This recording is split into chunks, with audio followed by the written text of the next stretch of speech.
Great decorating is all about the details, including a gorgeous textured set of coasters. How we love a coaster. Functional. And why not be beautiful?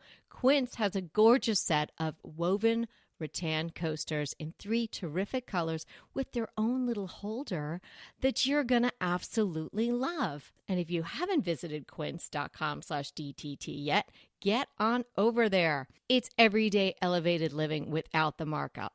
From crisp 100% linen bedding and soft organic cotton towels to airy curtains and premium kitchen tools designed for everyday use. And the best part?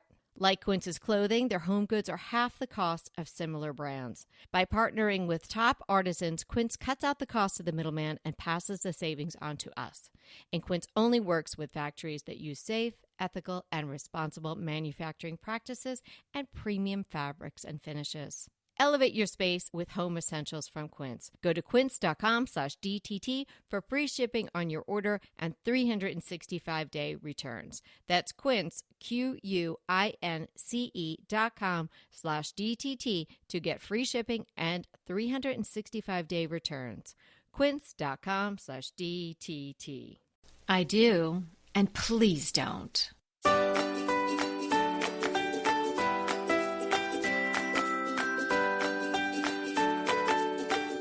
Hey everybody, I'm Kelly Wilkness here with Anita Joyce, and this is Decorating Tips and Tricks. We hope you're having a fabulous summer so far. While Anita and I spend some time with family and friends, we're serving up best of decorating tips and tricks. So get a cool drink, kick back, and enjoy the episode. Decorating do's and don'ts. This is going to be fun. And you know what? If you're listening to us and you have not subscribed yet, subscribe to the podcast. This way we'll show up right at your door, or I should say, right in your device, whether it be your phone or your iPad or your laptop, whatever you're listening to us on. We'll show up every Wednesday. And you don't have to search and you won't miss out. So let's kick off your first do.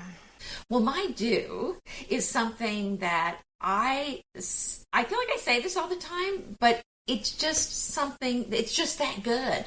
It's just that good. And the tip is to photograph your room.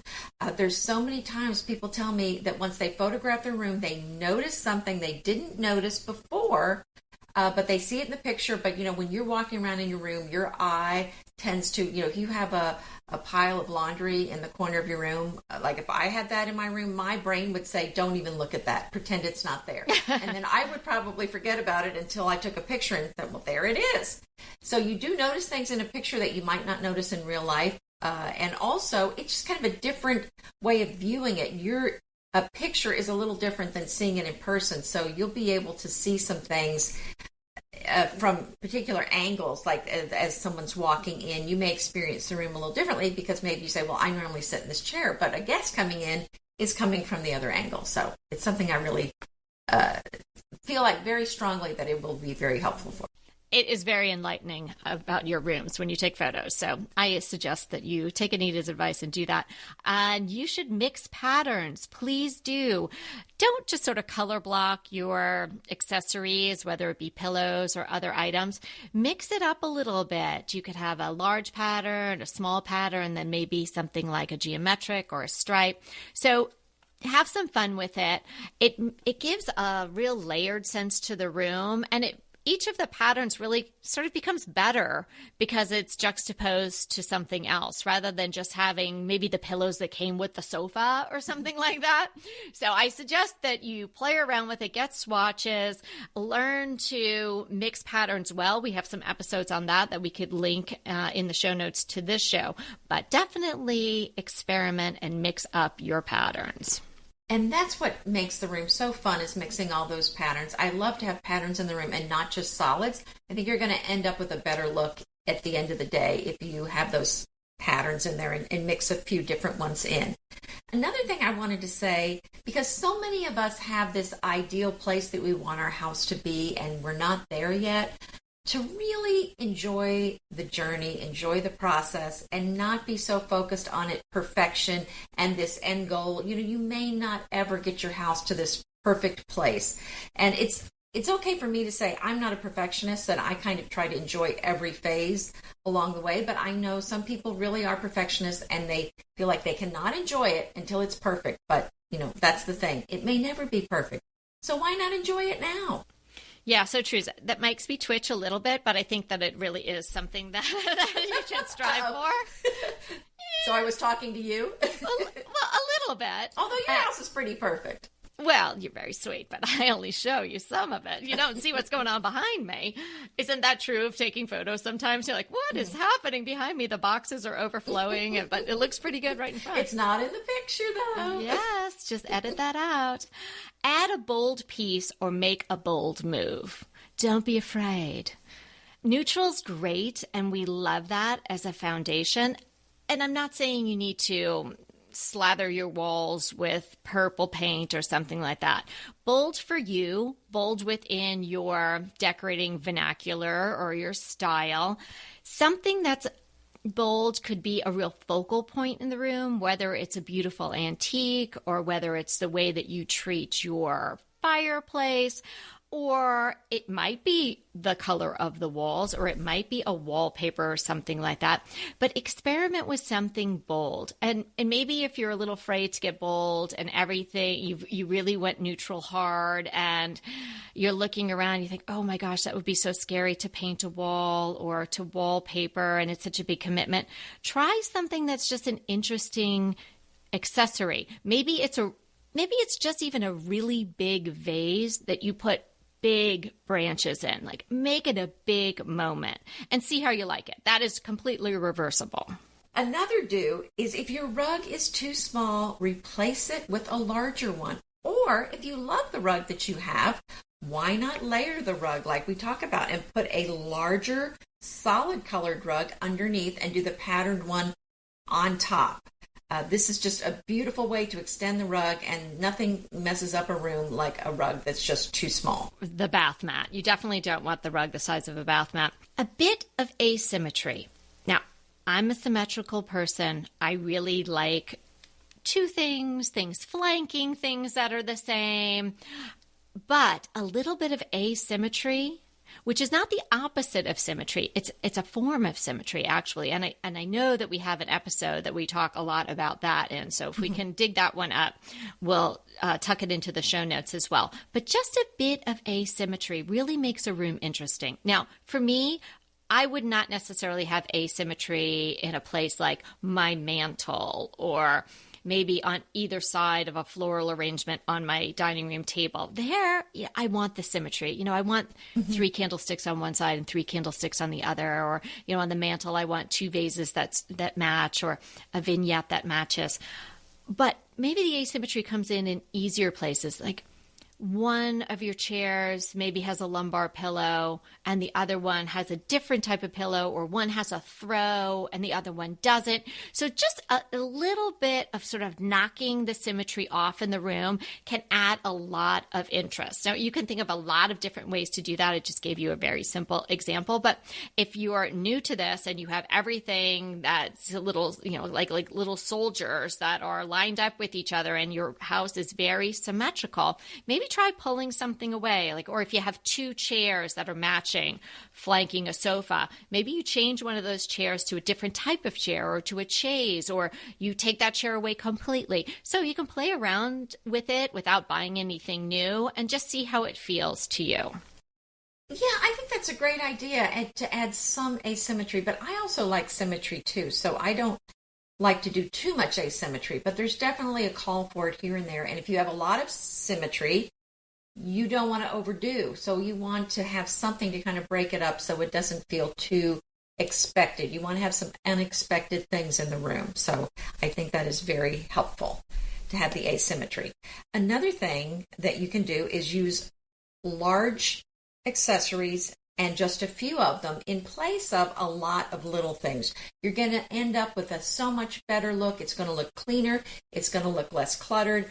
And those larger accessories often add that wow look that you were talking about, Kelly, whereas little things are not going to wow somebody when they walk in the room. Group your collections together. That is a definite do. I was just helping a friend stage her house for sale, and she had a lot of blue and white. And while it looked beautiful all over her house, we took large pieces of it. She had like large ginger jars and things like that, and grouped them together on this like sort of break front side table in her dining room. And I think it just took the collection to a whole nother level. It was made such more of an impact on the room and really popped out.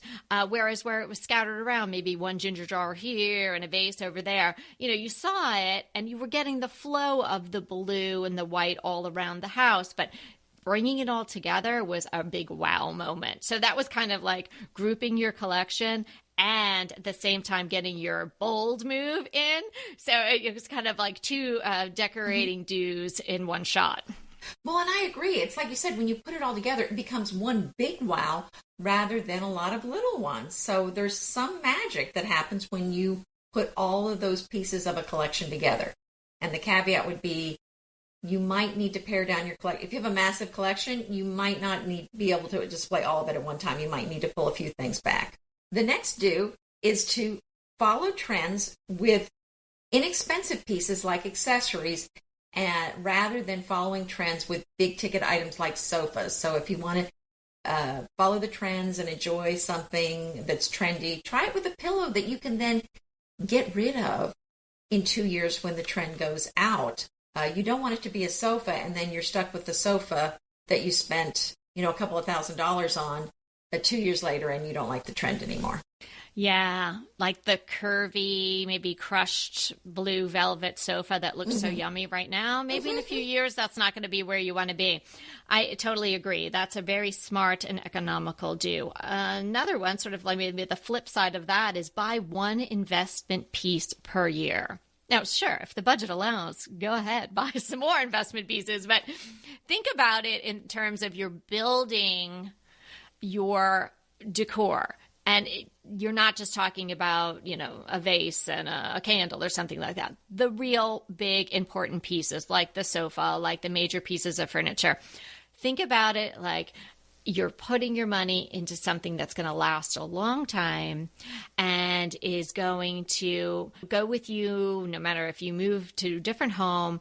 And if you do that just once a year, think about it, in 5 years, you're going to have 5 fantastic pieces that will be with you for many, many years to come. And if you ever wanted to resell them for something, they would hold their value. Mm-hmm. Well, that ties into my next do, which is invest in quality things where you don't need constant replacing. And so you talked about buying an investment piece every year, and this is just kind of adding on to that to say that these investment pieces or quality things are going to be things that in the long run, you're going to save money. And we talked about it a few episodes ago about with the sheets, that if you buy the cheap polyester sheets that pill, you're only going to like them for a month or two, and then you're going to want to replace them. Whereas if you'd bought the expensive sheet, they could last years and years and years. I have some linen sheets that I've kept for years and years, and I still love them as much today as when I got them.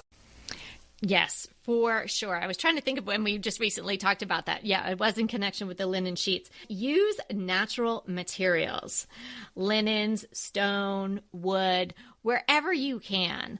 It's better for the environment, most likely. So you might want to check into the specifics of the item. But more than likely, if you use something that's natural, it probably is better for the environment. It might be a little bit more expensive up front, but it's definitely going to last longer. And it is going to have the sense of being authentic.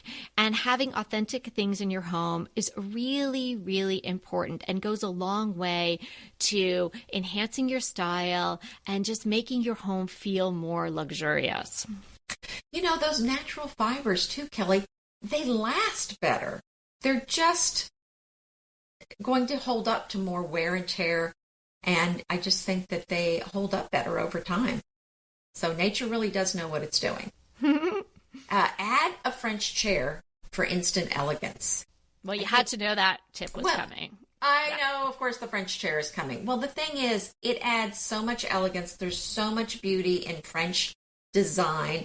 French chairs are so easy to come by at antique stores these days. And as we keep saying, antiques are at an all-time low price-wise. So now is the time to go get a French chair. Mix styles and errors.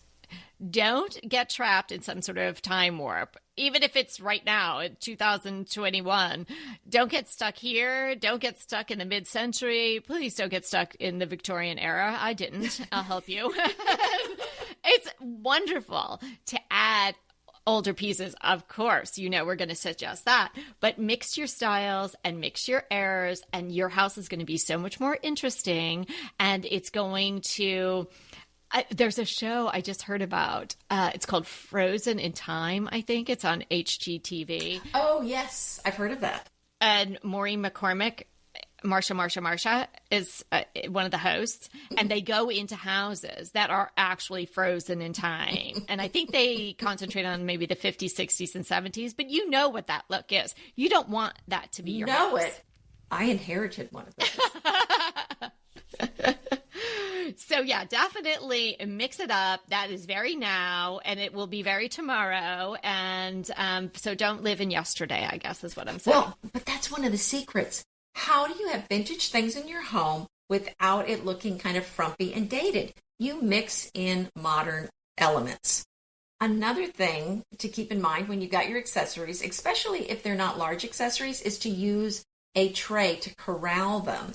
And it kind of does the same thing that you talked about, Kelly, about putting all that blue and white together and it became one thing rather than a lot of little things. The same thing happens when you put things on a tray. It becomes one item rather than several little things. So it just kind of it adds them all together so that they become one. And it's a beautiful look for your room. Yeah, I have done, vignettes and up the wazoo for all the years, right? Like many vignettes. But every time I do one that doesn't have some sort of base to it, whether it be a tray or even if you do, put something up on some books or something, it just elevates literally and figuratively, the whole collection. And when I'm saying collection, if you're doing a vignette, like your 3 pieces, it makes it look so much better rather than sort of just like out there in the breeze. So I highly recommend using trays. Get a bunch and just have them in some closet somewhere and pull them out as you need them. They can be all sorts of looks. You could go vintage, you could go modern, and that also will really change the look of the vignette. Like if you do it on some sort of lacquered tray, it's going to look a whole lot different than if you did it on an antique silver tray. Mm-hmm. Oh, yes. Yes, I have all kinds of trays, and some are more modern, some are more antique looking, and it's just fun to pull out a different look for a room, depending on your mood. Maximize your natural light. Now, that might seem like a big duh, but it's really important. And a lot of people aren't doing it because you have curtains or draperies on there and you just don't regularly open them, or you have too much fabric going on, or it's just too much coverage, or maybe the shades are not the up down kind, which are terrific. And so you have to have them pulled pretty far up or pretty far down to get any privacy. So think about your window treatments. If you have an occasion where you'll be swapping them out, you maybe want to think about, completely changing the look. I love the down, up, down, where it comes up from the bottom as well. So if you have a room that you need some privacy on that might be bordering on a street or the front of your house, it's a great way to let the light in on the top, but have the privacy on the bottom. And oftentimes we say, hey, maybe you don't even need any window treatment. So if you're not in need of privacy and it's a room that, gets a really nice amount of natural light, but you're not blinded by the sun and you're trying to do work or something like that, it might be a room where you could just completely take the window treatments off. So rethink those, look around your house, see what you have going on. And just because it's been hanging there for 10 years doesn't mean it needs to hang there any longer. So, but that's one of those things too we were talking about with the picture. It doesn't even occur to you that it's there because you're so used to seeing it. Your brain just turns off the thought of seeing it. So, yeah. Now, another thing that you can do for your room is to add black, a bit of black to every room. My mother is a painter, and she always said, each painting, if you want a balanced painting, you need to have darks and lights. And so it's kind of a standard thought for decorators or designers to put a little bit of black in every room, or put something very dark in every room. It's going to help ground the room. I so agree with that. And I didn't always do that, but once I started doing it, it really makes a big difference. And you might say, oh, well, black's not part of my palette right now. You can always work in something that's black, because there are so many things that come in black. And I really don't mean just your TV when it's not on. But maybe, no, that doesn't count at all. That doesn't count, right? So maybe, a black pleather or leather poof or ottoman or something. It can be something small. It could be a frame. But get it in there and let us know, because I think that you're going to find that it really makes a difference in the room. Yeah, if you can't come up with something, just buy some old black books. Black-bound books would be great. But that's hard to say. That is hard to say. Or spray painting something that you have that, really doesn't need to be whatever color it is, and make it black. Add a mirror to every room. Oh, I think that makes such a tremendous difference. And especially in rooms that are naturally light challenged, a mirror will make a big difference. Hang the mirror in sort of unusual places. Sometimes it's something that's unexpected, maybe, even above a doorway, or somehow just work it into the room. It doesn't have to be a major focal point. It doesn't have to be the mirror above the mantle. Think about little places that you can tuck in a mirror, and it doesn't have to be a large mirror either. And it could be one with antique glass, so it doesn't necessarily look like a vanity mirror. There are so many beautiful mirrors out there and so many different price points. So I suggest that you put one in every single room. And if you have a room that's a little bit darker and doesn't get the natural light, like a north-facing room or something, maybe try to put the mirror opposite whatever window you have in there, so it's reflecting what's going on outside and bouncing the light around. So I'm ready to move on to don'ts. Do you have any more do's before we move on? I have one more. 3 sources of light in every room. Crucial. You really want to have 3 different sources of light. So that would be something overhead. If it's just can lights or overhead lights, make sure they're on dimmers. Maybe you have a chandelier, or maybe you have a flush mount or something like that. If you have something overhead, and then table lamps, some task lighting, maybe just a little night light tucked into a bookcase or something like that, or as we say in the kitchen counter, tuck in a lamp someplace. So try to get 3 sources of light in each room. I mean, you could walk through your rooms right now and have a look and see if you have that. And if you don't, super easy to try it out. Grab a lamp from another room and just bring it in and see if it makes any difference. I bet that you will find that you really warm up to the room even a little bit more, and then the room just feels better to you if you've got some softer additional lighting bouncing around in the room. That's right. And if you don't have any tables where you can put lamps, you can do a floor lamp or do a wall sconce. And you can do the ones with the cords, or the ones where you have an electrician come and it's built into the wall. Hey, we'll be right back with the rest of the show, but keep listening so we can continue bringing you DTT. So have you tried Dupe yet? If you haven't, come on, dupe.com. It is going to be your new shopping best friend. And it's not just for furniture. I know I've shared with you about my coffee table dupe, but you can save money with Dupe on fashion, shoes, jewelry, and more. I just used Dupe to find an absolute perfect twin of this t-shirt that I wanted. It was an $80 t-shirt. I was not going to pay $80 for a t-shirt. Dupe helped me find the twin, like maybe the exact same shirt. Find something you love, and then you can find replicas, twins, and maybe the exact thing for so much less.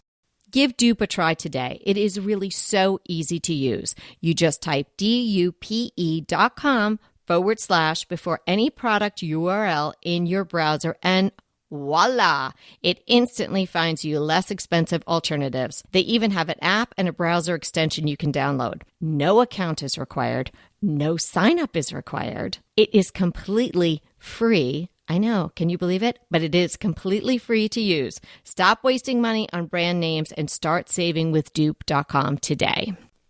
Hate to be such a downer and negative, but there are don'ts. Okay, so my first don't is don't place all of your tall furniture or big pieces just in one corner or one side of your room. So you want balance in the room, so you want your heights varying so that there's, again, if you have two tall pieces, make sure they're kind of spaced out in your room. And if you have large pieces of furniture and small, you want those mixed in the room as well, because you don't want it to feel like if it were a ship, it would be tilting to one side. Exactly. The word Titanic was running through my brain while you were saying that. Like, woo, we're lilting to the side with all the heavy furniture. Yeah, definitely don't want to do that. And sort of on the similar note, don't have all matching sets of furniture. No. Matchy-matchy's gone. We don't want that anymore. So if you have some things that match, well, that's okay. Maybe you move them to another room or you break it up with something else. Add in something completely different, like a painted piece or maybe something that's made of rattan or wicker. Just break it up. Just don't have all the same types of furniture that all look like they match in one room, like a bedroom set or something like that. Right. You want that collected look, where it doesn't look like you went out and bought everything the same day. Yeah. See, there's no way to make that a do. You can't say do have a matching set. Do mix things up. Do mix things up. Okay. So on to my next don't. My next don't is don't have a cool gray on the wall. This is something that we see a lot, and people say, I wanted a gray, but my room feels too cold. And that's what happened, is the person chose a blue gray or a cool gray. So if you want to have gray on your walls, but you want it to feel warm and inviting, you want to go more with a greige, more with a gray brown, or let me say it a different way, a warm gray. So like, for example, the one that is my favorite is Agreeable Gray from Sherwin-Williams. But there are others out there as well. Oh, yeah. I think that this tip or this don't comes way back in your history when your dad came home with that. What'd you call it? Fill-in station gray? Service station gray. Service station gray? Yeah. Yeah, everything in our house was painted with that service station gray because he had an extra half gallon of paint. You need it painted? Here's the paint. Might as well use it. Don't be too cute and too precious. It's not a good look. It's not sophisticated. You can have maybe something, maybe for a holiday, but I would steer away from too cute, too sweet, a little more sophisticated. Now, what are you talking about? Now, be a little more specific. It's kind of like when the Supreme Court judge way back when said about pornography, you know it when you see it. Well, it's kind of that way for me. Like, I know it when I see it. Okay, the extreme end is like a collection of precious moments. I can't believe I just even said that. Oh, there you go. Well, you just that's like, whoa. Okay, don't even go there. But kind of when something's like too cutesy. Are you talking about like now Hummels, or is that? Well, kind of, okay. But I'm talking more things that, you see in the aisle at TJ Maxx or Home Goods. And you're like, that's so cute. I love that. Yeah, if you're feeling like it's too cute, maybe don't get it for your house. I wanted everyone's house to have this sense of luxury and sophistication, and not that it has to be all high end and highbrow and all very serious. But I think, and you know how I feel about the word signs and all that. Mm-hmm. Yeah, I'm with you. So that's kind of what I'm talking about. And don't get mad at me if you have those things, because I still love you. Mm-hmm. I just think that maybe you could do without. Mm-hmm. There you go. Don't hang your curtains too low. So even though your window may be down a foot from the crown molding, put that curtain up as high as you can under the crown molding. It's okay if there's a gap between the rod and the window. It's going to look so much better, and it's going to make the window feel like it's taller and bigger. And don't keep your furniture against the wall like it's in a bank heist or something and it's being held hostage. Let your furniture come off the wall. Let it mingle with the other furniture. Sure, some things, if you have a smaller room, you're going to want to have close, but you don't even have to have something smack against the wall. You can have it sort of close. I just got, and I should use this as a crush, but I'll tell you guys now, I got the most darling slim 8-inch wide console table, like a sofa console table with a mirrored top and gold legs from Target. I think it was just over $100 with the shipping. It's fantastic. I put it behind my sofa in the living room, and if if anyone's been listening to us for a while or know me from my blog or my YouTube, you know I have a very long, narrow, challenging living room to decorate. But I wanted to pull that sofa off the wall a little bit. So it does that. It also, because it's mirrored, it's bouncing some light from the window. And it's a great place to put a teacup or a wine glass when you're sitting there. Great idea. Can't wait to see a picture of it. Well, I'll have to show you. So don't add too much stuff to a room. And it's so tempting to do. And I think when someone's got a room and something's not right, the knee-jerk reaction is add more until it's right. Well, if something's off, it's probably not that it's missing something, but something else. So you really need to analyze it and figure out why the room is off before you just add a piece of furniture, because a lot of times that's not the problem. And those empty spaces help the room visually breathe. So you need those empty spaces, so it's best not to overcrowd the room. Don't forget the ceiling. Look up.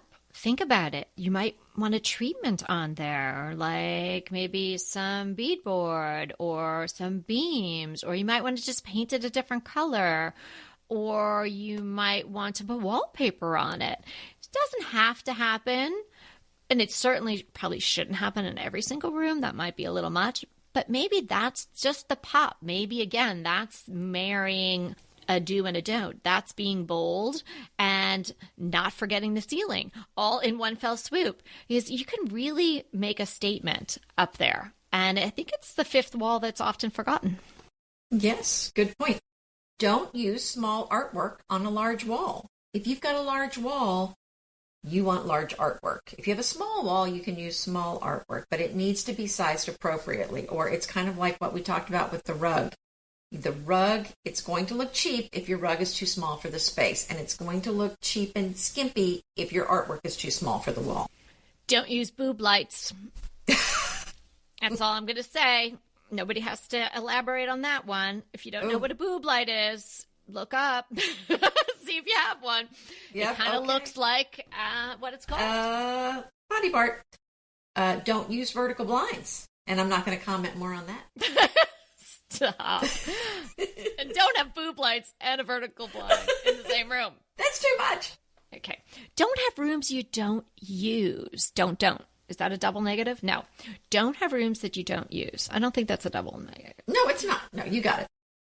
I think that works. Because it's bad mojo. It's bad karma. It's not great for your house to have rooms that nobody's in.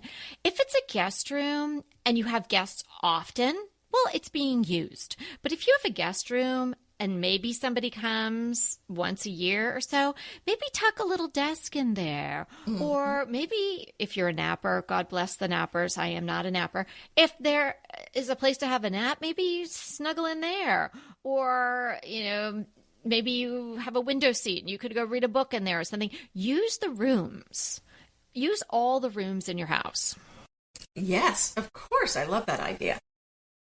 Don't let all of the cords show in an unattractive way. So if you have a table that has some legs, use some duct tape or some other things that you can buy on Amazon to hide those cords behind the legs, or trail them along the top of the table and then down a leg.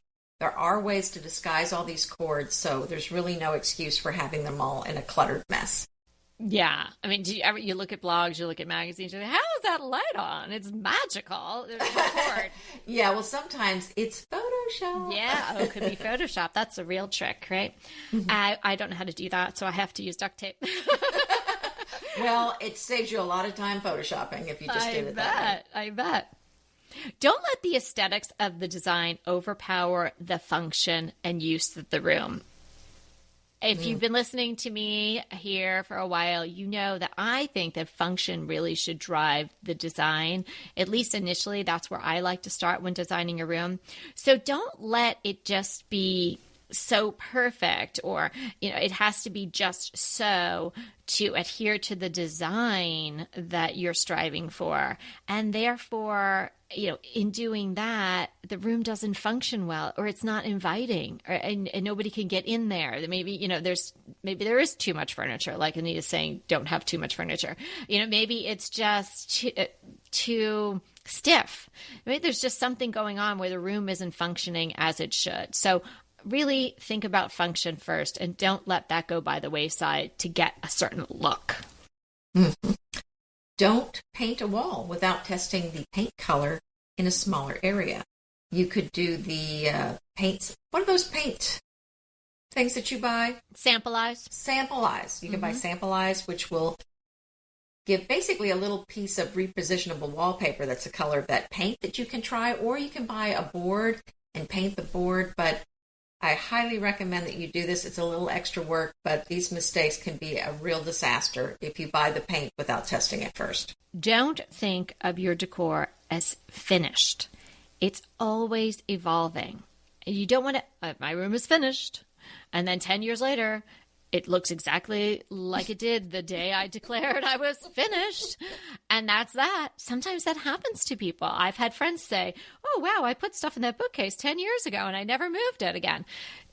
Don't let that happen to you. It's fun. If you're listening to this podcast, you love decorating and you love creating a beautiful home. So chances are you're moving stuff around a lot. But if there's something in your space that really needs some freshening, have a look. But just as far as what is, the thought process in your mind, like people are always asking me, specifically when we were really working hard on the house and the construction was going on, they were like, are you done?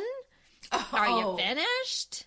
Is it finished? Well, no, I'm never going to be finished. I'm working on like the second round already. Yeah, but hopefully the workmen are out of the way. That's the main thing.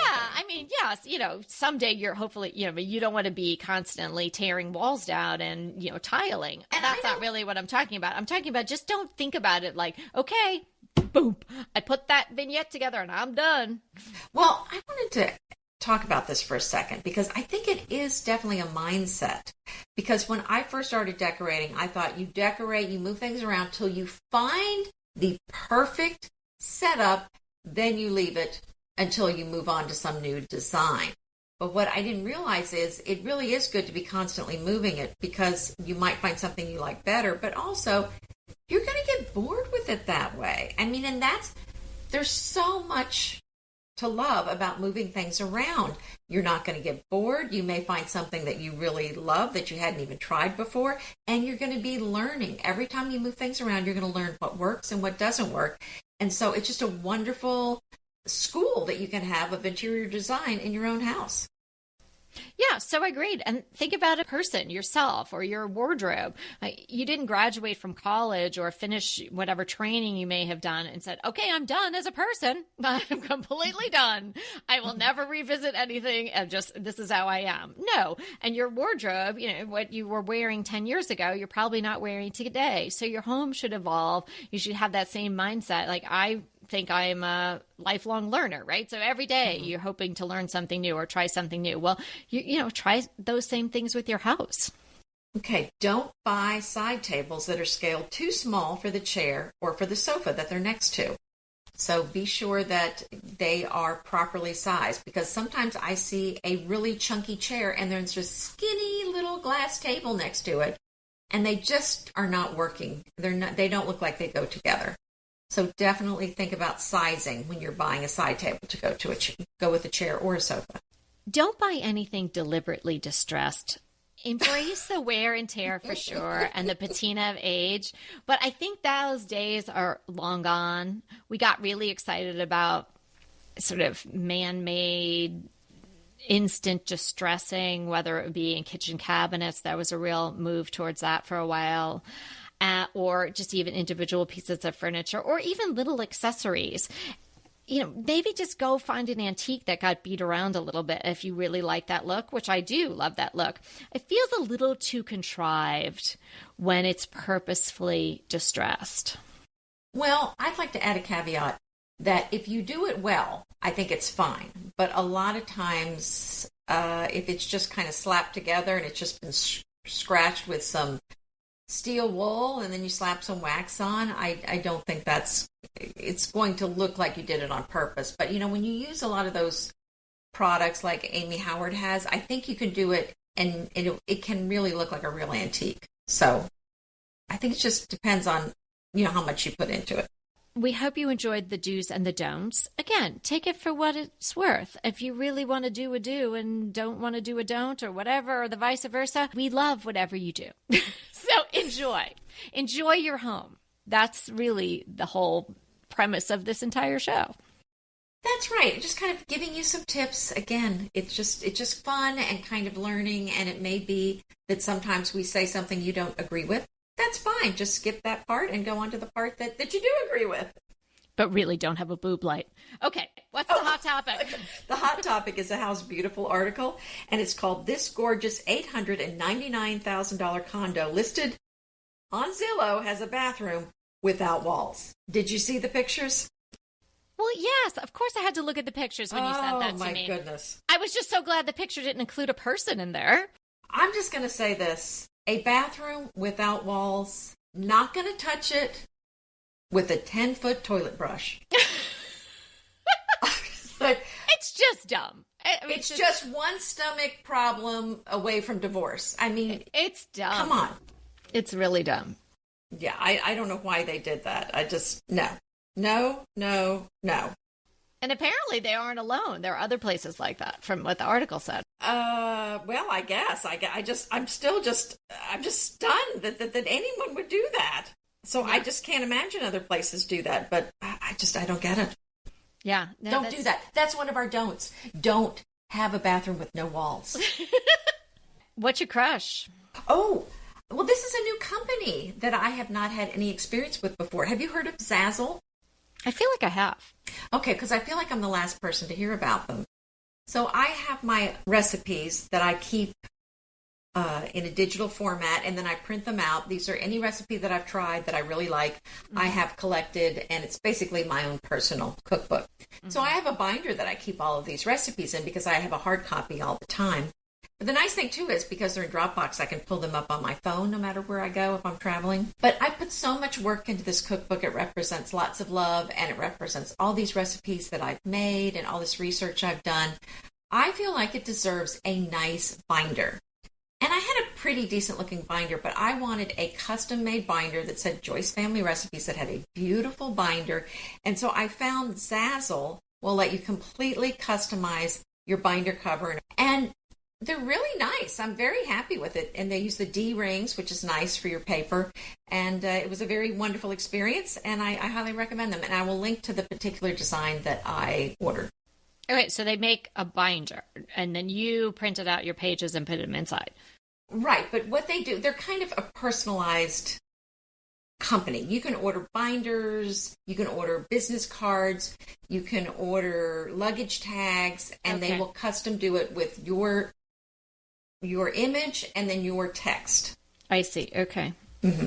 That sounds so good. Yeah, the binder is just the binder. You would put whatever you want inside it. And then like a journal, if you wanted to give someone a journal that's customized, personalized with their name on it, I think that would be such a great idea. Oh, that's lovely. Okay, great. Mm-hmm. What's yours?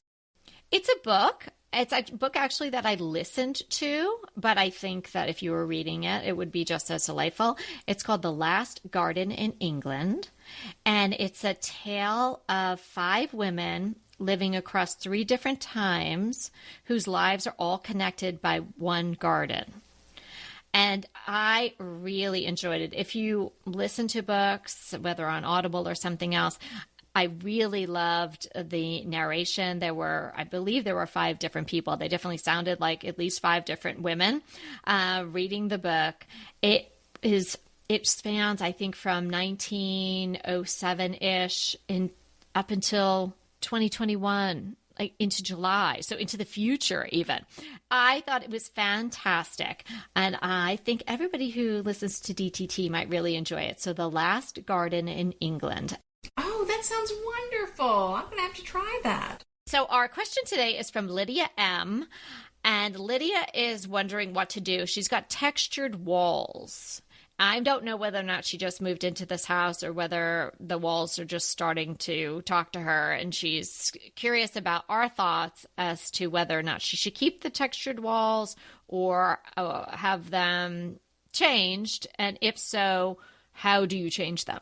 Some textures walls, I think, might be a lovely design element, and they would be worth keeping. But some were ill-advised to begin with, and probably never really looked that great, and those you probably would want to take down. But I would check with an expert on that, because sometimes, depending on how old your house is, if it's old enough to have textured walls, it may have been built around the time they were using asbestos, which I believe was before 1978. So you do not want to be removing that by yourself without equipment if it was made with asbestos. So I definitely would check into that. And if it was, you don't want to do that yourself without using the proper remediation. How you would remove that would depend on what material was used. So I hope that helps. What about you, Kelly? What do you have to say for Lydia? When I read Lydia's question, her email was more of a textured, kind of like a plaster that isn't smooth. I wasn't thinking something that might be sort of asbestos-y. I was thinking more of a plaster that had sort of... Oh, that's good. That's good news. Trowel marks. This is how I pictured it. So something that there are a lot of Mediterranean Spanish type homes that have that wall treatment. I think also some homes that were built in the 30s that are sort of Tudor style also have that look. And I think it can be quite lovely. Right, sure. You know, especially if you've got some exposed beams and things like that. It can really work with it.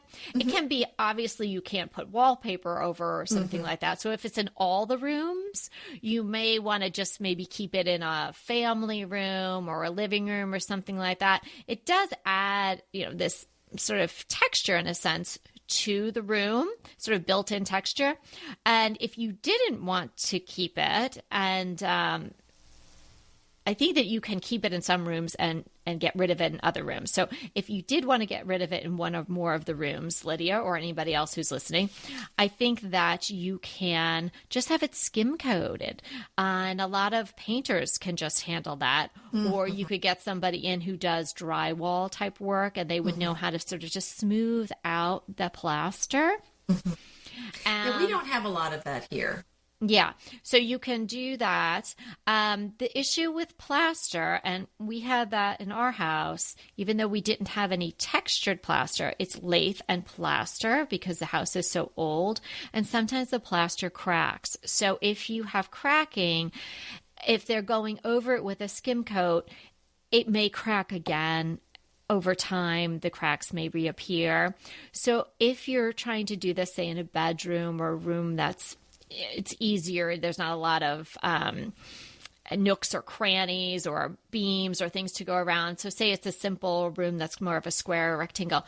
They could go over it with a thin sheetrock board, like like quarter inch or half inch board, and then just do what you need to do to, and put up the sheetrock and then patch in the holes and stuff like that nails would make, and then just treat it as a regular room. And therefore, you're not going to get any cracks showing through. Well, I think that's a great solution, is to go ahead and just transfer it to, or convert it to sheetrock, add the sheetrock. We did that in the entryway here because it had a lot of cracks, and they could have repaired it, but then the house shifts a little bit, or we have a little tiny earthquake or something, and then the crack comes back. So we did do that in the entryway, and then I did the planking on the ceiling. So it's all covered, and so we're not going to have issues with cracking. I hope that helped Lydia and anybody else who has the texturing on their walls. It can really be lovely. So it may be something that you want to, especially if it's a new home, maybe you want to live with it for a little while and decide whether you like it or not. So fun today. Thanks so much for listening. And remember, we are here to inspire you to create a beautiful home. Until next time. Want to talk to us? Well, we really want to talk to you. So let's schedule a design consult. Anita and I are here to give you individualized, actionable advice on how to create the beautiful home you want and deserve. It's so easy to schedule a design consult with us. Simply click the link in the show notes or head to decoratingtipsandtricks.com/consult. When we talk to you on the scheduled time, we will be ready with so many great tips, advice, and yes, tricks. So sign up today for a design consult with Anita and I. We can't wait to talk to you.